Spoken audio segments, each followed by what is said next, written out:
Bem, então continuando aqui, a gente estava falando, né, com relação à empiria, né, que a empiria, ela não deixou de existir, né, a empiria, só que como você falou, ciência é você olhar o comportamento, ó, padronizar, você fazer experiências, resultados, né, você tem hipótese, se hipótese provar. Então, ciência é isso. Então, o que o Taylor está mostrando é isso, né? Então, é aquela coisa de pré-planejar, pré-calcular todos os elementos do processo de trabalho, né?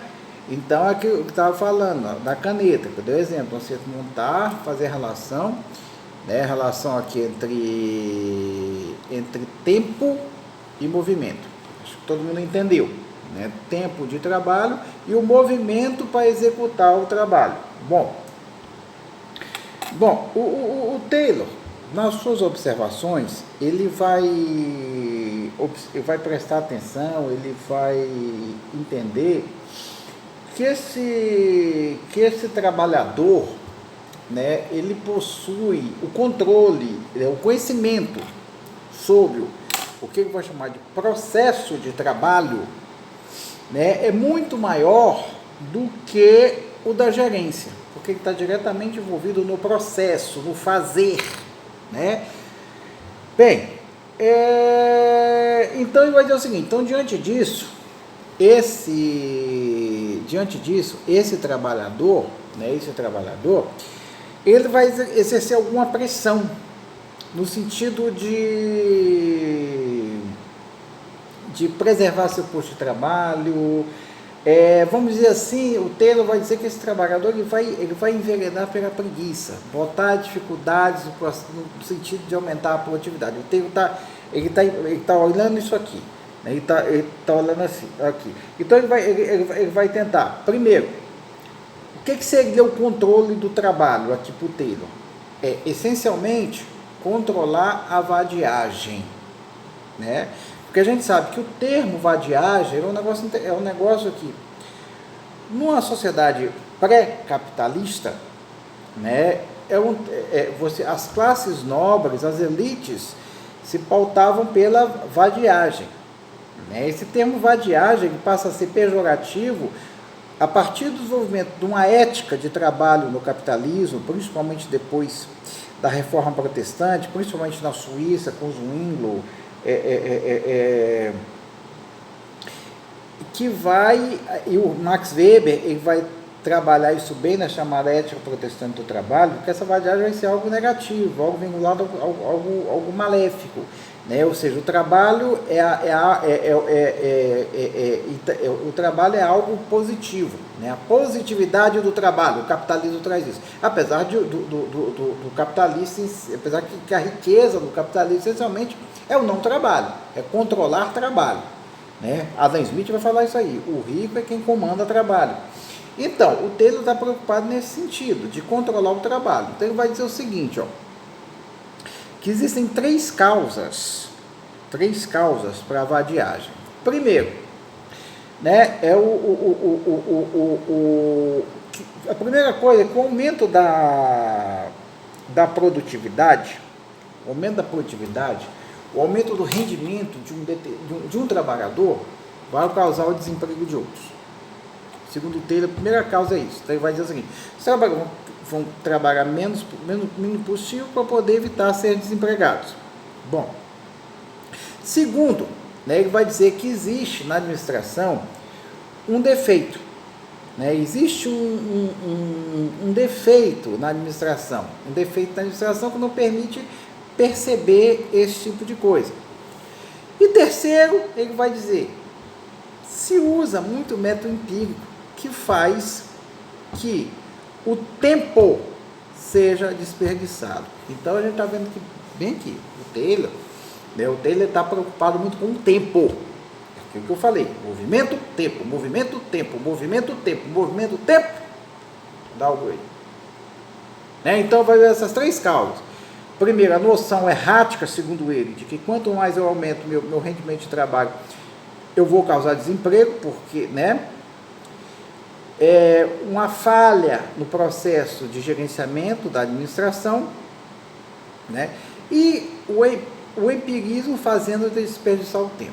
Bom, então ele vai dizer, então, nesse sentido, né, onde está a importância da gerência científica? Né?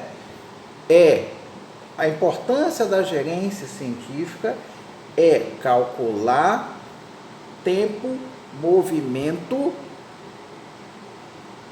além de saber expropriar o conhecimento daquele trabalhador. Então é isso, é aquilo que o Taylor está prestando atenção nisso. O Taylor não tirou o cientista, né? Ele não vai tirar as coisas da cabeça dele, ele está vendo nas fábricas, ele está entendendo que aquilo está acontecendo nas fábricas, então ele vai dizer, para melhorar tem que fazer isso aqui, né? Então ele vai dizer o seguinte, quando eu exproprio o saber desse trabalhador, quando eu passo a controlar mal o tempo de trabalho, eu passo a criar regras, eu passo a criar métodos, eu passo a definir situações para que o tempo de trabalho seja aproveitado da melhor forma possível. Então o Taylor, a gente vai ver aqui, é um negócio interessante. O Taylor, ele está pensando em algo que é fundamental, que é essencial no capitalismo, quando forma econômica e social. O tempo. Veja bem, o dinheiro, quando a gente vai pensar o dinheiro serve para quê? Né? O dinheiro ele serve como, por um momento, ele pode ser em tesoura ele, né? Mas o dinheiro ele vai servir principalmente para permitir aumentar a circulação de mercadorias. Pronto. As várias funções, você vai ver economia monetária, função nenhuma, um monte de função da moeda. Mas o dinheiro em si, o dinheiro ele surge permitindo o aumento da circulação. Porque quando eu troco um boi por um pedaço de lã, difícil eu carregar o boi. O surgimento do dinheiro vai fazer, o capitalismo vai fazer com impulsionar o surgimento do dinheiro. Por quê? Só a gente lembrar. Por que o descobrimento da Europa veio a sede por prata, momento por prata, ouro, por quê? Para poder fazer metais que pudessem permitir aumentar a circulação de mercadorias. É aquilo que o Marx vai falar, DMD', ou DMD no primeiro momento, reprodução simples do capital. Bom, então aqui está o dinheiro essencialmente para isso. Só que o capitalismo, no momento em que ele se desenvolve, o desenvolvimento do capitalismo, principalmente quando a gente vai falar, entendendo o capitalismo, né? O capitalismo é essencialmente o que, gente? O capitalismo não é bom nem é ruim. O capitalismo não é positivo nem negativo. O capitalismo é uma forma social e econômica que a humanidade, em determinado momento histórico, escolheu para que é a forma que a gente vai se organizar. É essa forma que a gente vai viver. Né? Essa coisa, o capitalismo é ruim, o capitalismo é bom, essa coisa de demonizar o capitalismo, Deus, não existe. O capitalismo é uma forma social, não é que a humanidade, já que o capitalismo serve, vai mudar, é a humanidade que vai. Então você vai pegar, o próprio Marx vai falar isso aqui, que a humanidade é que define o destino dela. Pronto. E o capitalismo é essencialmente o quê? É você fazer com que você usar o menor tempo possível para permitir produzir as condições materiais de reprodução social. Então, a essência da riqueza do capitalismo qual é? É dinheiro? Não. A essência da riqueza do capitalismo é tempo. Não é? O tempo de quê? O tempo de produção. É o tempo de produção de computador, é o tempo de produção de boi, de soja, é o tempo... Não. Isso são elementos visíveis disso. Mas é o tempo de produção da existência. Né? Por isso que no capitalismo, qual é o grande diferencial do capitalismo com relação a outras formas sociais? É que o capitalismo ele vai fazer o quê? Ele vai fazer com que forças produtivas, o que são forças produtivas? Qualificação dos trabalhadores, ciência, técnica, né? Tudo é força produtiva. Possam produzir a existência cada vez de uma forma com menos tempo possível. Lógico, você produz a miséria de um lado, você produz a riqueza do outro, mas isso aí, a discussão não é essa aqui. A discussão não é essa aqui. Né? E quem, no capitalismo, essencialmente, o que você tem que controlar? Qual é o elemento principal que você tem que controlar no capitalismo? O tempo. Para você controlar o tempo, você tem que controlar o trabalho. Isso velho Adam Smith. Adam Smith, na Riqueza das Nações, ele vai dizer o seguinte: a medida da riqueza, né, vai trabalhar com o tempo de trabalho, ou seja, o trabalho tem a ver com a redução do tempo para produzir a existência, né? Que o Ricardo vai ampliar a coisa da teoria do valor, trazer o tempo de trabalho, reduzir o tempo de trabalho, que o Marx vai chamar de tempo social de trabalho, então, tempo socialmente médio. Então, Smith, Ricardo, Marx. Então, controle do tempo, né? E quando eu controlo o trabalho, eu faço com que os outros trabalhem para mim. Então, essencialmente, a riqueza é essa. A riqueza é controle do tempo de trabalho. E nisso, o Taylor não é idiota. O Taylor percebeu isso aqui. E o Taylor, como cientista, ele está percebendo isso aqui. Né? Então, ele vai dizer que o Taylor vai entender na gerência científica do trabalho dele, né? Ele vai dizer o seguinte: ele vai tentar juntar, tornar a execução e a concepção esferas separadas do trabalho, porque o trabalho eu tenho que pensar, nós não somos um macaco, uma abelha que faz as coisas por instinto. O ser humano ele concebe as coisas, nascem da minha necessidade enquanto ser social, ser coletivo.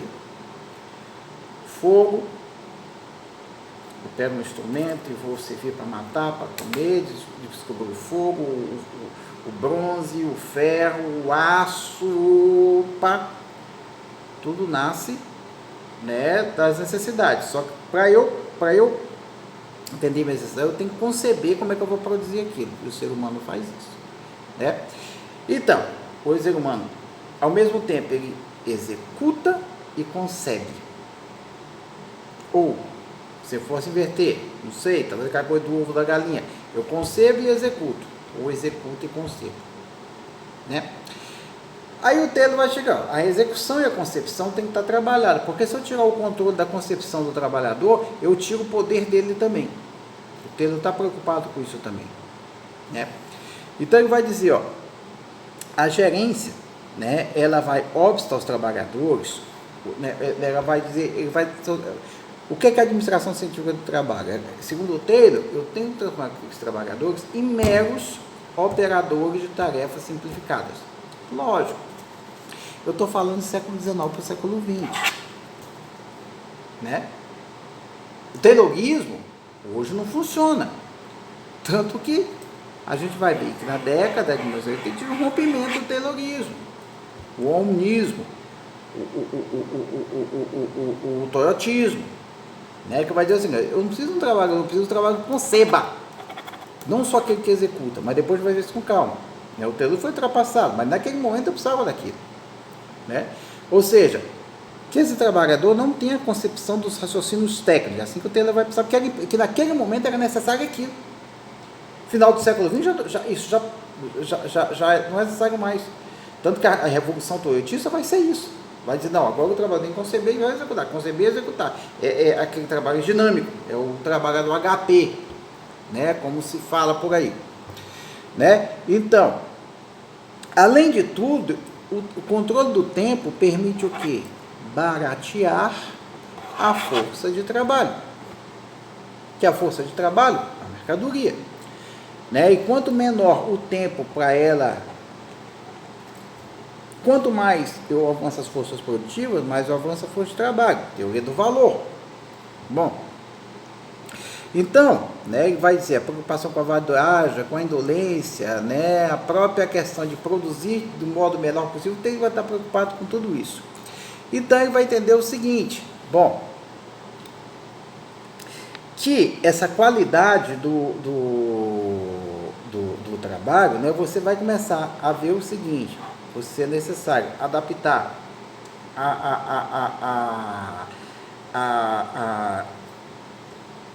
adaptar o trabalho às necessidades das empresas. Em essência, a gerência de trabalho é isso, né? E a prosperidade, né? O que o Taylor está fazendo? Prosperidade tem a ver com máximo de produção. Prosperidade, sinônimo de produção. Existe uma relação direta entre prosperidade e aumento da produtividade, segundo o Taylor, né? Tanto que não é à toa que nesse momento também a gente lembra, né? Vocês estudaram em economia neoclássica, nesse momento os marginalistas neoclássicos vão criar também a ideia de lucro marginal, de produtividade marginal do trabalho, aquilo que cada um produz além do que recebe para produzir, ou seja, eu produzo além do que eu preciso, né? Então, por quê? Porque o capitalismo é o quê? Essencialmente a acumulação. O capitalismo, uma das essencialidades é acumular riqueza, né? Então o Taylor vai pensar o trabalho o seguinte, ó, é como um instrumento, que é importante no sentido de permitir o crescimento do capitalismo, o crescimento da acumulação, né? Então, o que ele vai trabalhar nisso aí. Então, o Taylor, o que ele vai, a gente vai entender? Que o Taylor, né? As ideias, o Taylorismo, vamos dizer assim, né? O Taylorismo foi o legado deixado pelo Taylor, que inclusive, se você vai prestar atenção, quando o próprio Lenin, né, que vai se dizer um anticapitalista, quando ele faz a Revolução Bolchevique na NEP, Nova Política Econômica, ele vai usar princípios tayloristas. Porque também, essencialmente, o que é o taylorismo? É aumentar a racionalidade do processo de trabalho, né? Então ele vai dizer, o cronômetro, meio de medição, é um instrumento de excelência de uma suposta gerência. Então o Taylor está trabalhando em todos esses elementos aqui, de pensar. Então, basicamente, relembrando, né? O que é o Taylor? O taylorismo é esse elemento de pensar uma relação direta entre movimento e tempo. Movimento, ou seja, como se dá o movimento do processo de trabalho no menor tempo possível, que vai se resumir em quê? Em produtividade. O que é produtividade? A relação entre produção e tempo, né? Ou seja, o Taylor, a ideia que ele vai colocar é o seguinte, eu vou separar concepção e execução. Por quê? Porque para ele, quanto maior controle da concepção, uma tendência à vadiagem, a preguiça, uma tendência do trabalhador a resistir a novas formas, a novas técnicas de produção. Então o Taylor está imbuído naquele momento de entender, de propor uma alternativa, uma racionalidade para o capitalismo, né? Eu dei o exemplo, até o Lenin foi na NEP, o Lenin vai usar princípios tayloristas. Diante disso, né, a gente vai ver que você está tendo uma mudança no mundo, o mundo está mudando, é ciência agora, né, tudo vai ser baseado na ciência, princípios científicos, o aumento da produtividade, né, o aumento do consumo, e aí surge um cara chamado Henry Ford, né? Bom, se a gente lembra do Henry Ford, quando eu falo Henry Ford, qual é a primeira coisa que me vem na cabeça? Qual é, gente? Qual é? É o Ford T, aquele carrinho padronizado, né? Que no começo, durante 20, 30 anos, aí a Cidade Mundial usando o Ford T, o padronizado preto, todo mundo usava o carro igual, ou seja, desenvolvimento do automóvel individual. É um elemento importante aqui, né? Que a gente pode costumar brincar. A primeira revolução industrial é da máquina a vapor. Segunda, qual o grande símbolo da segunda revolução industrial? É o automóvel. Qual é o grande símbolo da terceira revolução industrial? O computador. E qual é o grande símbolo da quarta revolução industrial? É a inteligência artificial, que vai além do computador. É a nova forma de sociabilidade. E, na verdade, gente, quando eu falo em revolução industrial, a revolução industrial não é meramente uma mudança nas técnicas de produzir. Quando eu falo em revolução industrial, a revolução industrial tem a ver com mudança nas formas de sociabilidade. Porque a sociabilidade tem a ver com o quê? Com a produção da existência. A existência individual? Não, a existência coletiva. Por isso que um grande erro, se pensar que no capitalismo as pessoas são individualistas. São individualistas na cabeça, mas na forma de agir são coletivos. Porque quando o cara se torna individualista, quando o mundo se torna individualista, é a barbárie. O Adam Smith, quem já leu aí o Teoria de Sentimentos Morais de Smith, ele vai tratar assim do individualismo. As organizações ele fala um pouco disso. Só que o que o individualismo vai dizer? Ó, quando eu penso no meu bem-estar, quando eu penso no meu bem-estar, eu estou produzindo, melhorando o meu pão, o meu concorrente vai melhorar o pão dele. Então todo mundo vai se dar bem. Ou seja, o organismo apresenta um indivíduo a partir de uma concepção de melhoria da coletividade. Então, é a grande composição. A gente pensa, eu sou indivíduo, eu vou pensar só em mim, eu vou me formar, eu vou fazer isso. Não depende só de você. Essa camisa que eu estou vestindo, não depende de mim. Eu preciso de um outro para produzir essa camisa. Então, a essência do capitalismo é ampliar a produção em forma coletiva, é a sociabilidade coletiva. Né? Bem, que não é essa discussão aqui. Apesar que também é. Bem, bom. O Ford, né? Você tem um Ford T, você vai lembrar da Fordlândia, lembra? Que ele produziu, que uma cidade da Amazônia da borracha, né? O Ford é só de borracha. Bem, gente, é porque eu gosto de falar escrevendo. Com o Ford, ele vai apresentar uma novidade. Qual é? A novidade na organização da produção do Ford é o quê? É uma delas, é a mais visível. O que é? É a chamada esteira rolante. Né? Lembra? Lembra que ele foi o Charlie Chaplin? Né? Como é que é? Ai, meu Deus, tá. Sou péssimo para lembrar as coisas. Esteira rolante. Bom, né? O que ele fazia? O que ele fez? Enquanto o Adam Smith está lá, ele dá exemplo da produção de alfinete, não é isso? Os 4 primeiros capítulos das realizações. O alfinete. O Marx vai falar em carruagem lá, quando ele faz sua manufatura. Cara, o Ford vai ver esteira rolante. Ou seja, existe um negócio capitalista chamado cooperação. O capitalismo ele só existe, ele só se desenvolve quando ele intensifica o processo de cooperação entre os produtores, tá? De certa forma, o mundo acaba sendo uma grande esteira. O cara produz a camisa para mim, eu produzindo saber, o outro produz a caneta e assim por diante. Bom, ele vai pôr os caras numa posição fixa, né? A esteira vai passando e vai montando. A gente vai lembrar que depois, década de 1920, vai ser rompido, vai ser escravizado. Ninguém vai aceitar mais isso. O Ford, então, vai apresentar enormes ganhos de produtividade, né?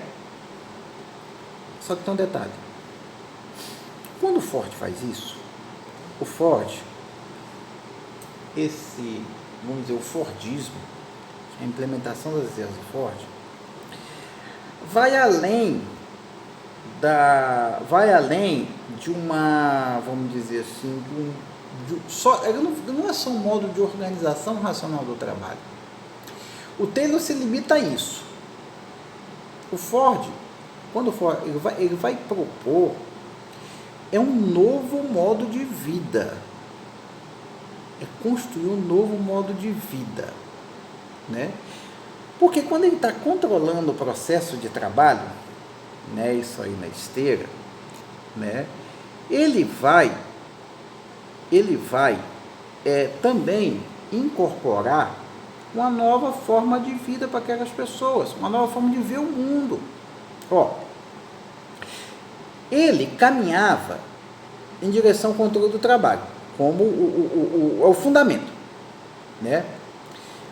O Fordismo, vamos dizer assim, vai representar não uma ruptura, uma continuidade disso aqui, né? Mas existem algumas diferenças que são fundamentais. Pronto. A primeira delas é o seguinte: enquanto Taylor tinha a ideia central de controle da força de trabalho, a ideia do Ford era a adesão dos trabalhadores à sua nova forma de produzir. E a adesão tem a ver com uma nova forma de vida, sociabilidade, cara. É isso que eu estou falando, né? Ou seja, quando a esteira rolante, que o Ford ele vai trabalhar de uma forma o seguinte, que quando a esteira rolante não vai ter produção em massa, não é isso? Bom, mas para eu ter produção em massa, eu tenho que ter consumo em massa. Ou seja, o Ford, quando ele está fazendo isso, ele não está só criando uma nova forma de produzir, ele está desenvolvendo uma nova forma de vida, que as pessoas vão ter que consumir em massa, consumir tudo que vê para... Ou seja, o que o Ford está invertendo um negócio? O Ford está invertendo um negócio. O Ford está dizendo o seguinte, está invertendo, eu não vou esperar o cara dizer o que ele quer. Eu que vou dizer o que ele quer. Quando o Ford T vai aparecer, é isso. Depois vem a televisão, vem vem a geladeira. A sociedade americana já vai ter tudo isso aí em década de 1920. Geladeira, forno, forno, o rádio e o Ford T. Ou seja, e vai ser tudo padrão. Se você vai pegar a família americana década de 1920, é uma família padrão. Está vendo os filmes, né? Então o Ford vai construir um novo tipo de trabalhador, um novo tipo de homem, né? Que quando você vai implementar a esteira rolante, né, ela vai trazer um processo de intensa mecanização do trabalho, que controla o ritmo do trabalho, é extenuante para os trabalhadores, né? Mas sobre resistência, sofreu, né? Mas o que aconteceu? O Ford, ao mesmo tempo, elevou o salário desses caras. Ou seja, eu estou elevando o salário, eu estou persuadindo, né? Eu estou dizendo o seguinte: você está produzindo mais, você está ganhando mais. Na sua casa, o padrão de vida é outro. Vai ter um refrigerador, vai ter um forno, né? Vai ter isso, roupa, né? Aí começa nos Estados Unidos, na década de 1910, 20, lojas de departamento, né? Aquelas coisas todas. Ou seja, além da produção padrão, o Ford está dizendo, o consumo também tem que ser padrão. Eu estou padronizando isso, né? Então, o alto salário vai ser importante a isso. Além de tudo, né? O Ford, o que ele vai fazer? Ele vai lá na casa, mandar assistente social na casa, ver como é que o cara está vivendo, se ele bebe muito, se ele bate na mulher, se ele briga, ou seja, que padrão, esse cara tem que ter um padrão de vida, O padrão do trabalhador tem que ser o padrão dentro de casa, né? E nisso, porque além de que a ética da produção, ele vai tirar a ética do consumo. Ele não vai dizer para as pessoas, porque a gente não diz, a gente não põe nada na cabeça de ninguém. Você não põe nada na cabeça, você não enfia nada. O que enfia é o modo de vida, é o padrão de vida. Gente, eu dou um minutinho só para eu pegar uma água, 1 minuto.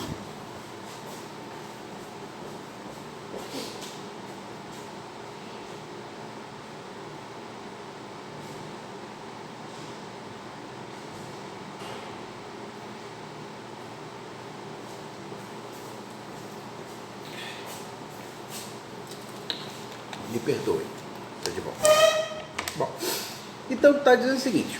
Bom, a elevação do salário, ele está dizendo o seguinte, o Ford está entendendo também, dentro da psicologia dele, né, da psicologia dele, que eu preciso criar, não é um trabalhador que produz, eu preciso também criar um trabalhador que consome. Então, se eu pagar um alto salário, ele vai consumir. Né?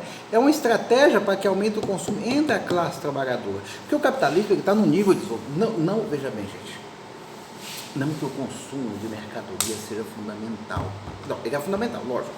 Mas não é o centro. O centro é produzir, acumular, produzir mais-valia. Por isso que o capitalismo produz riqueza e produz miséria. Mas não é essa a questão aqui. Mas ele precisa de consumo. Né? Então, essa ética do consumo, vamos chamar assim, ética do consumo de Ford, ou a ética do consumo do Fordismo, ela vai criar um novo estilo de vida. Ela vai... Estilo de vida esse, onde ela vai criar um padrão de consumo. Que isso vai ser... Esse movimento é tão interessante, tão forte, que vai gerar crise, né? Você vai,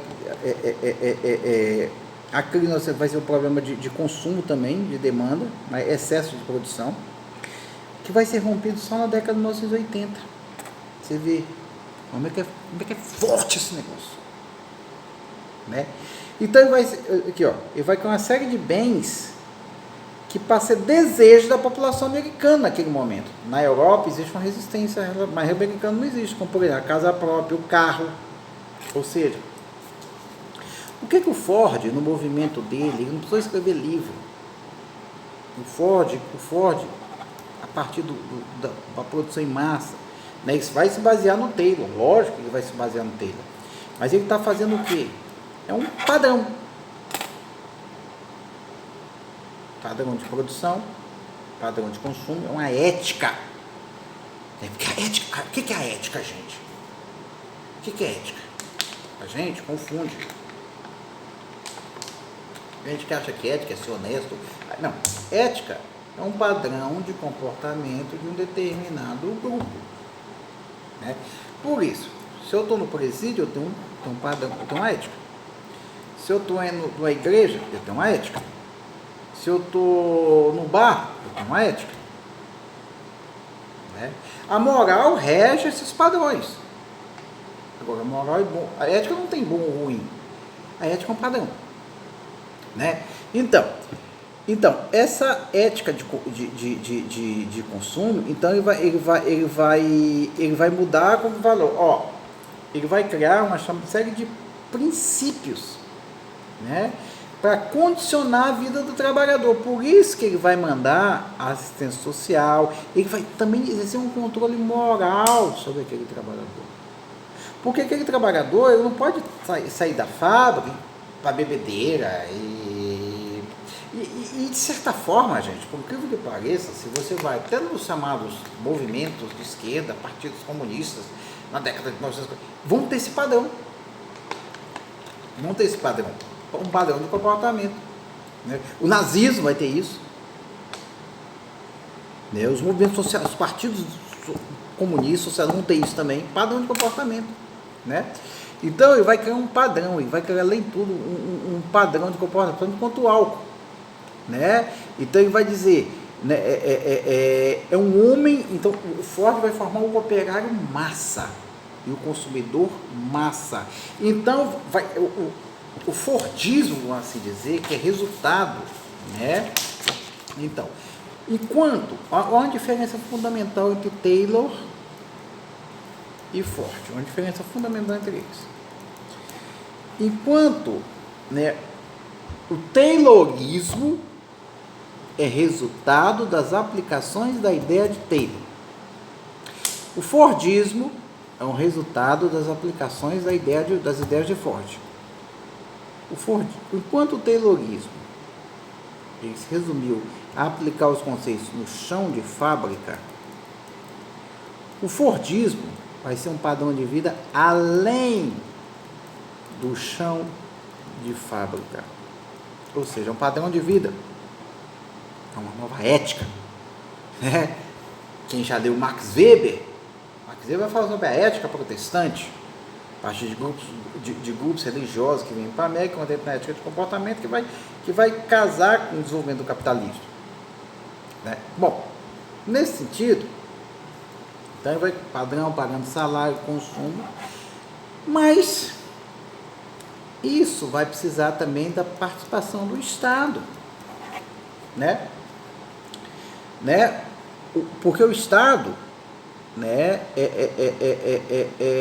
vai criar diferença, que aqui a gente está falando da questão de nação, né? Aqui nós estamos surgindo também, lembrando, né, que no século XIX você surge o que? O Estado-nação. O que é o Estado-nação, gente? O Estado é uma forma burocrática, uma forma de controle social. A nação é um produto de uma sociabilidade onde você tem uma certa hegemonia e homogeneidade. Controlo. Então, o que é a nação? Quando eu falo a mesma língua, padrões de comportamento, religiosos, eu tenho uma certa hegemonia de alguns padrões. Tá? Então, o Estado, né, o Estado-nação vai ser importante. Então, você vai ter uma espécie de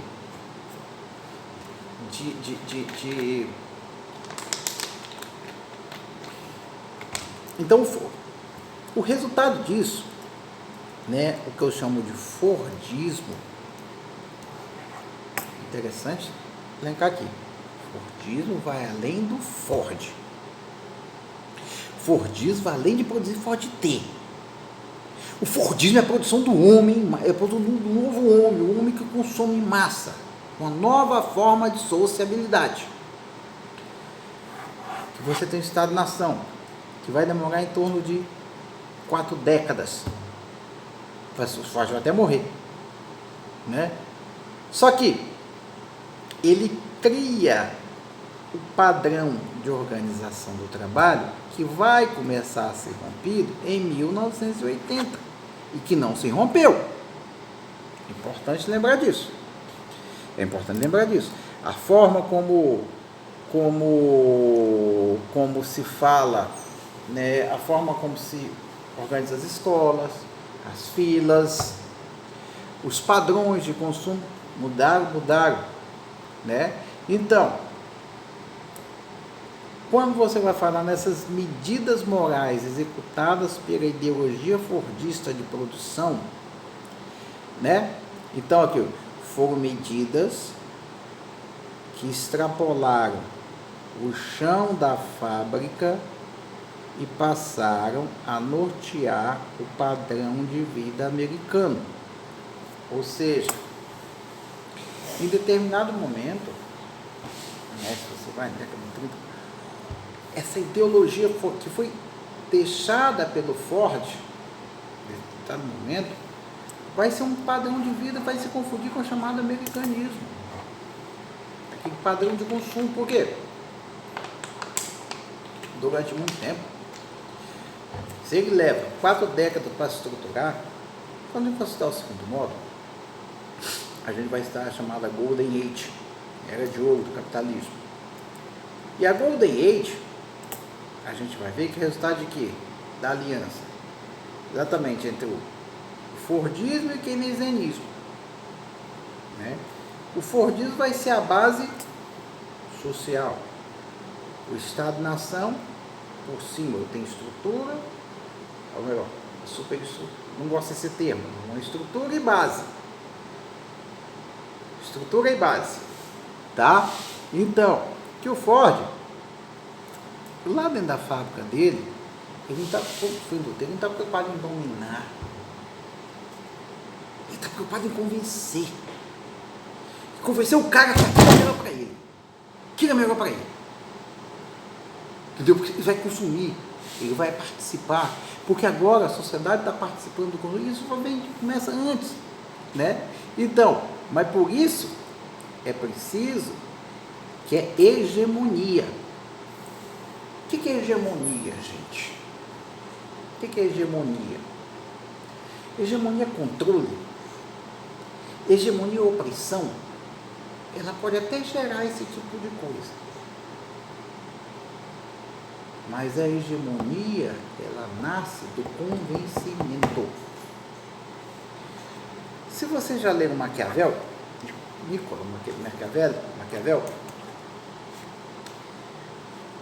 Maquiavel vai dizer o seguinte: quando um príncipe, né, ele é temido, ele ser odiado pelo povo, é mais fácil ser derrubado do que é temido.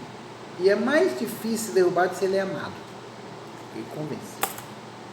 Então a hegemonia aqui, né, tem a ver com o que foi importante o capitalismo? Por que essa hegemonia é importante? O desenvolvimento do capitalismo no momento. Porque você cria, vamos dizer assim, você cria condições para que se desenvolva, porque você não tem greve, você não tem conflito. Quando você faz que o cara tenha o mesmo padrão em casa, né, que ele mantém o mesmo padrão em casa, o padrão da fada, é comportamento, é uma ética. A ética tem a ver com comportamento, né? A moral, sim, a moral tem a coisa do bem e do mal. Agora a ética não. A moral quando regra diz, se você por esse caminho, você vai para o bem, se você vai para o mal. Ética não. Isso que é errado. Esse cara não tem ética. Ele roubou, ele é corrupto, ele não tem ética. Depende. Se ele estiver no meio que permite aquilo, então ele tem a ética daquele meio dele, né? Então, veja bem, então o Estado, como é que o Estado vai entrar nisso aí? Então o Fordismo, né, eu vou indicar um material para vocês lerem, né, sobre Fordismo, acho que é importante. Um cara que vai trabalhar muito bem a questão do Fordismo, o David Harvey. David Harvey vai trabalhar nessa questão. O Fordismo é a transição, vocês vão ler os dois momentos. David Harvey, né? Que o Fordismo, ele o que está fazendo? Ele está conquistando a adesão social dos trabalhadores. Mas eu preciso também de políticas públicas, onde o Estado entra. Você lembra? Só que isso começa nos Estados Unidos, né? A política de saúde, educação. Se você lembra, a gente vai ver lá quando a gente estudar a industrialização da Alemanha. Primeira forma de previdência pública no mundo é na Alemanha, né? E disso vai gerar outras experiências. Então, essa aliança entre o chamado Fordismo, a base, o que eu estou chamando de base? O que é a base, gente? O que é a base?